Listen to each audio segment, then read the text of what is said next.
My countrymen, the menacing tendency of the present day is not chargeable wholly to the unsettled and fevered conditions caused by the war. The manifest weakness in popular government lies in the temptation to appeal to group citizenship for political advantage. There is no greater peril.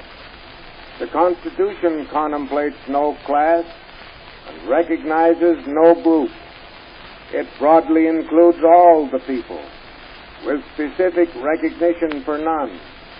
And the highest consecration we can make today is a committal of the Republican Party to that saving constitutionalism which contemplates all America as one people and holds just government free from influence on the one hand and unmoved by intimidation on the other. It would be the blindness of folly to ignore the activities in our own country which are aimed to destroy our economic system and to commit us to the colossal tragedy which has both destroyed all freedom and made Russia impotent. This movement is not to be halted in throttled liberties. We must not abridge the freedom of speech, the freedom of press, or the freedom of assembly, because there is no promise in repression.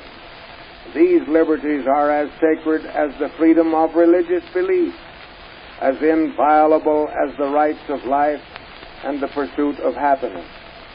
We do hold to the right to crush sedition, to stifle a menacing contempt for law, to stamp out a peril to the safety of the Republic or its people when emergency calls, because security and the majesty of the law are the first essentials of liberty. He who threatens destruction of the government by force or flaunts his contempt for lawful authority ceases to be a loyal citizen and forfeits his right to the freedom of the Republic. Let it be said to all of America that our plan of popular government contemplates such orderly changes as the crystallized intelligence of the majority of our people thinks best. There can be no modification of this underlying rule, but no majority shall abridge the rights of a minority. Men have a right to question our system in fullest freedom, but they must always remember that the rights of freedom impose the obligations which maintain it.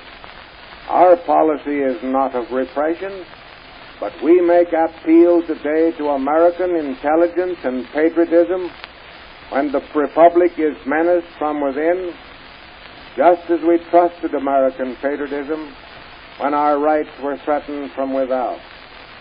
We call on all America for steadiness, so that we may proceed deliberately to the readjustment which concerns all the people.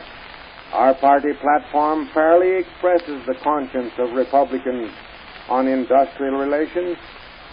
No party is indifferent to the welfare of the wage earner. To us, his good fortune is of deepest concern, and we seek to make that good fortune permanent. We do not oppose but approve collective bargaining, because that is an outstanding right. But we are unalterably insistent that its exercise must not destroy the equally sacred right of the individual in his necessary pursuit of a livelihood. Any American has the right to quit his employment, so has every American the right to seek employment. The group must not endanger the individual, and we must discourage groups preying upon one another, and none shall be allowed to forget that government's obligations are alike to all the people.